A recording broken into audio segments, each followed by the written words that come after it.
Number 2, don't vote. When you vote, particularly in national elections, whichever way you vote, you are voting to prolong the old hierarchy. The empire, the control system, needs your vote. It doesn't matter whose name is on the paper, what boxes you tick. It's just the paper and your consciousness that matter. Any vote is a vote for the system. Now, a few people, probably over the age of 50, might be getting a bit upset now. Tough. Let me tell you how and why I stopped voting. I used to vote in the UK, like everyone else. I used to go to the local community centre or church or hall or whatever, stand in a little booth or box and tick a piece of paper and vote for a person. And then one day, when this came about again every 4 years, at a major national election for a new government, I went to the ballot box and had a little revelation. I looked at the choices I had to vote for, the blues, the reds, the yellows and the greens, and they were all crap. Empty, unwise, all of them. The Tories, Labour, the Lib Dems and the Greens, all crap. Lib Dems, Liberal Democrats. I didn't feel that any of them warranted my vote, deserved it. So I thought, naturally, well, I won't vote then. And then I got this twinge of guilt, like I was considering something vile and improper or criminal. And that nearly made me just pick the best of a bad bunch, vote and get out. But I didn't. I stopped. And I exercised my power of reason. I stopped, I stood still, stood alone in the world for a moment as a man who cares deeply about life and his community and his fellow humans. And I thought about it for a minute. Why did it feel wrong to not vote?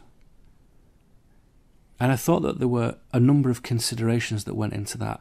What was nagging at my mind? Why did it feel wrong to not vote? And these considerations, I discovered that all of them were false installations of control system conditioning. So I went through these internal objections one by one and dealt with them, and they were these.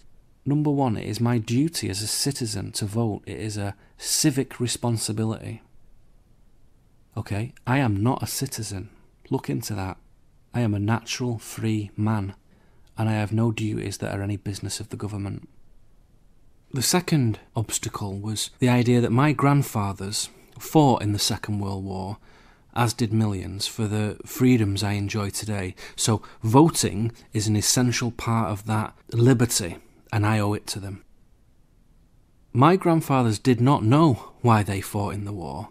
They thought they were fighting the evil Nazis for the freedom of England and Europe, but they weren't.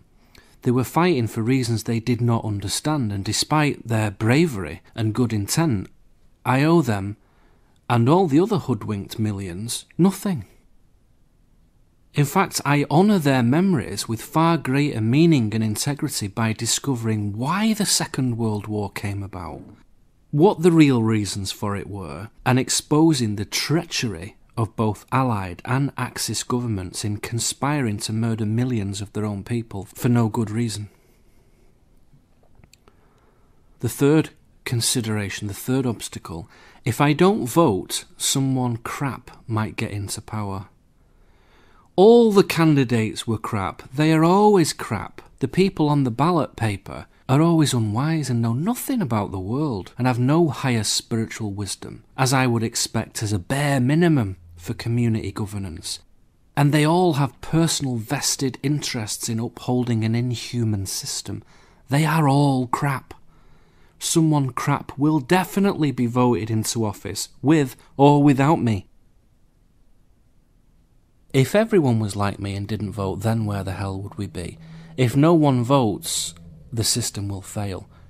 Good. That will demonstrate how pathetic it is. Whatever is left will be more truthful and constructive by its nature than pissing around with this ruinous nonsense. Let's do something else. Let's make communities that are genuinely independent, who don't need government approval for what they wish to do. Communities who act alone. Do that. Put your time, money, blood and sweat into that. put your consciousness into something good like that. So those were the things that made me feel that not voting was bad, and when I thought about them, they were all false. So that was it. I intentionally spoiled my vote, as it were, by not voting for anybody and instead writing "We are free humans" across the face of the paper. I then folded the paper in two, put it in the little slot in the white box, and left. So to vote is consenting to prolong the agony. It's living with toothache for years instead of a couple of days.